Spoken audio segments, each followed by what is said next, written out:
Hello everyone, welcome to Concept Orbit. In this video, we will practice some important MCQ question from class 12th Political Science chapter 1, the end of bipolarity. Let's begin. First question है, what was a major feature of the Soviet political system?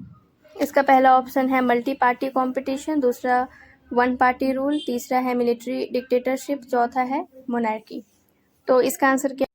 B option सही है इसका, क्योंकि Soviet system में बस एक ही party का majority था जो कि था कम्युनिस्ट पार्टी, और दूसरा कोई मल्टी पार्टी सिस्टम नहीं था, कोई कंपटीशन नहीं था, इसलिए इसका ऑप्शन बी कर.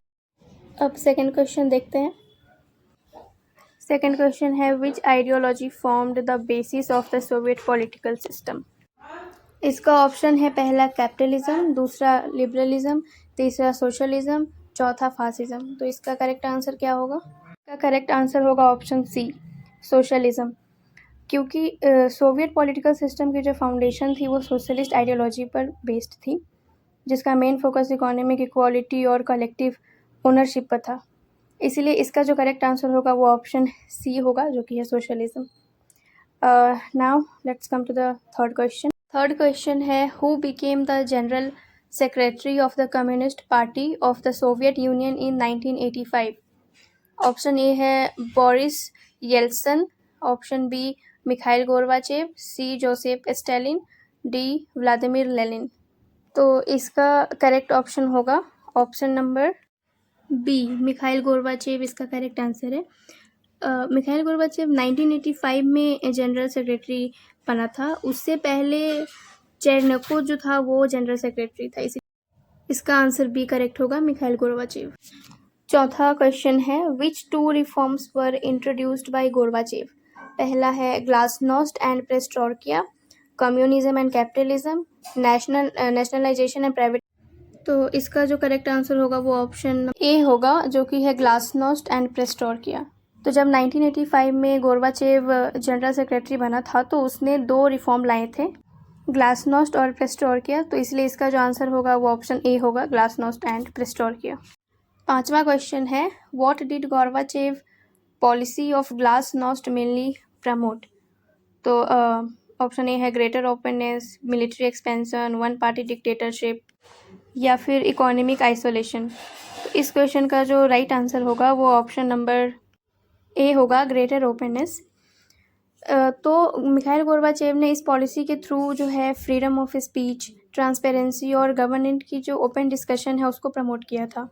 तो इसका जो आंसर होगा ग्रेटर ओपननेस होगा. अब question number 6, in which year did the Soviet union disintegrate. ये तो बहुत इजी है, इसका तो बिना ऑप्शन के ही आप आंसर बता दोगे.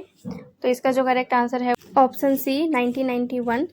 तो जो सोवियत यूनियन है उसका जो ऑफिशियल डिसइंटीग्रेशन हुआ था वो 1991 में हुआ था, दिसंबर 1991 में.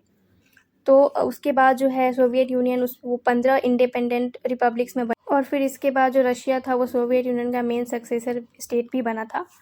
तो इसका जो आंसर है वो सी करेक्ट है, 1991. अब क्वेश्चन नंबर 7 देखते हैं. Which of the following was a major reason for the disintegration of the Soviet Union. A option A strong economic growth, B economic stagnation and political dissatisfaction, C expansion of democracy, D increase in living standards. तो इस question का जो correct answer होगा वो option number B होगा, जो कि है economic stagnation and political dissatisfaction. तो सोवियत यूनियन की जो इकोनॉमी थी 1970s और 80s में बहुत ही स्टैग्नेट हो गई थी, और जो लोग थे वहाँ के गवर्नमेंट और कम्युनिस्ट सिस्टम वो भी बहुत ही डिससेटिस्फाइड होने लगे थे. लेकिन जब 1985 में गोर्बाचेव आया तो उसने दो रिफॉर्म्स लाए थे, जो कि है पेरेस्ट्रोइका और ग्लासनोस्ट. उसने वो जो रिफॉर्म आए थे उसने पॉलिटिकल चेंज को एक्सीलरेट किया. तो लेकिन उससे क्या हुआ कि इवेंचुअली 1991 में सोवियत यूनियन डिसॉल्व हो गया. तो 1991 में डिसॉल्व हुआ, उसका मेन रीज़न यही था, economic stagnation and political dissatisfaction, क्योंकि लोग जो थे सेटिस्फाइड नहीं थी गवर्नमेंट से, और इकोनॉमी भी बहुत ही स्टैग्नेट हो गई थी. इसीलिए option B is correct answer. Question 8, what was one major consequences of the disintegration of the Soviet Union. A end of the bipolar world order, B beginning of the Cold War, C expansion of the Soviet Union, D end of all conflicts in the world. तो इसका जो correct answer होगा वो option number A होगा, and of the bipolar world order. क्योंकि जब Soviet union disintegrate नहीं हुआ था उससे पहले 2 ही कंट्री के पास पावर थी, जो कि है यूएसए और सोवियत यूनियन के पास। ये दोनों सुपर पावर थी उस टाइम पे। लेकिन जब 1991 में सोवियत यूनियन डिसइंटीग्रेट हो गया तो बस यूएसए जो है वो एक सुपर पावर बना और ये जो बाईपोलर वर्ल्ड ऑर्डर था वो ख़त्म हो गया। तो इसीलिए इसका जो मेजर कॉन्सिक्वेंस था डिसइंटीग्रेशन का वही था कि and of the bipolar world order. बस अब एक ही सुपर पावर बचा था जो कि बस यूएसए था। अब question number 9, which country emerged as the successor state of the Soviet Union? A Ukraine, Russia, Belarus, Georgia. तो इसका जो करेक्ट आंसर होगा वो ऑप्शन नंबर बी होगा, रशिया। क्योंकि जब 1991 में सोवियत यूनियन डिसइंटीग्रेट हुआ था इसके बाद 15 इंडिपेंडेंट कंट्रीज़ बने थे, जिसमें से जो रशिया था वो सबसे बड़ा था और पावरफुल भी था। इसीलिए सोवियत यूनियन की जो मेन इंटरनेशनल रिस्पॉन्सिबिलिटीज़ और आइडेंटिटी जो था उसको रशिया ने ही कंटिन्यू किया। तो इसका जो करेक्ट आंसर होगा वो option B, Russia. Question number 10, what was meant by shock therapy in the former Soviet countries? A, rapid transition from socialist economy to capitalist economy. B, a military strategy against NATO. C, a program to increase government control. या फिर D, a return to monarchy. तो इसका जो correct answer होगा वो option number A होगा, a rapid transition from socialist economy to capitalist economy.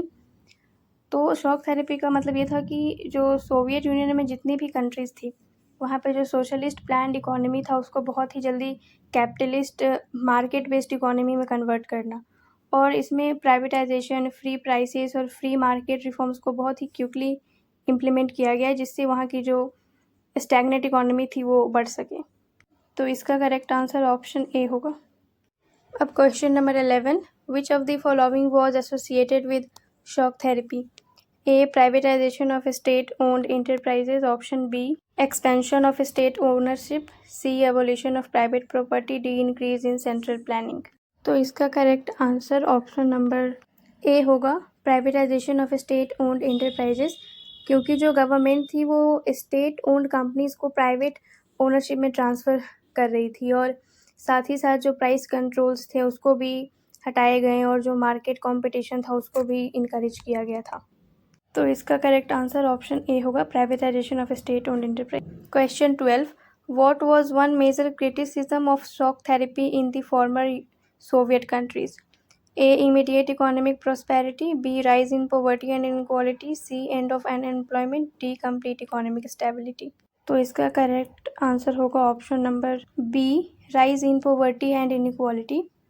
क्योंकि जो शॉक थेरेपी में इकोनॉमीज़ थी वो बहुत ही क्विकली प्राइवेटाइज और लिबरलाइज हो गई। इससे शॉर्ट टर्म में बहुत ही नुकसान हुआ। शॉर्ट टर्म में प्राइसेस बढ़ गई, जॉब्स चली गई और इनकम गैप वो भी बहुत ही इंक्रीज़ हो गया, जिसकी वजह से पॉवर्टी और इनइक्वालिटी बढ़ गई थी। तो यही शॉक थेरेपी का यही मेन क्रिटिसिज्म था कि rise in poverty and inequality हो गया। तो option B is correct answer. Question number 13, the disintegration of the Soviet Union marked the end of which system? A, bipolarity. B, colonialism. C, imperialism. या D, federalism. तो इसका correct answer option number A होगा, bipolarity.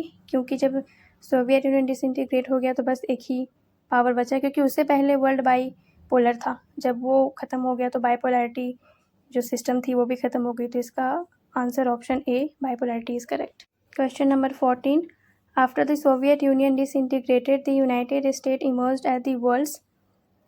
Option A, second super power. B, only remaining super power. D, weakest power. D, regional power only. तो इसका correct answer option number B होगा, only remaining super power. क्योंकि Soviet Union तो disintegrate हो गया तो बस एक ही सुपर पावर बचा जो कि यूएसए था। तो option B is correct. Question number 15 जो कि लास्ट क्वेश्चन है, which country has been one of India's important partners among the post communist countries? Option A, Russia. B, Japan. C, France. D, Brazil. तो इसका correct answer होगा option number A, Russia. क्योंकि Russia ही एक ऐसा country था जिसने India को सपोर्ट किया था स्ट्रॉन्ग डिफेंस और स्ट्रैटेजिक रिलेशन में। उन दोनों का बहुत ही स्ट्रॉन्ग रिलेशन रहा था। तो इसका जो ऑप्शन होगा वो ए होगा, रशिया। तो आज के वीडियो में बस इतना ही। Please like, share and subscribe to my channel.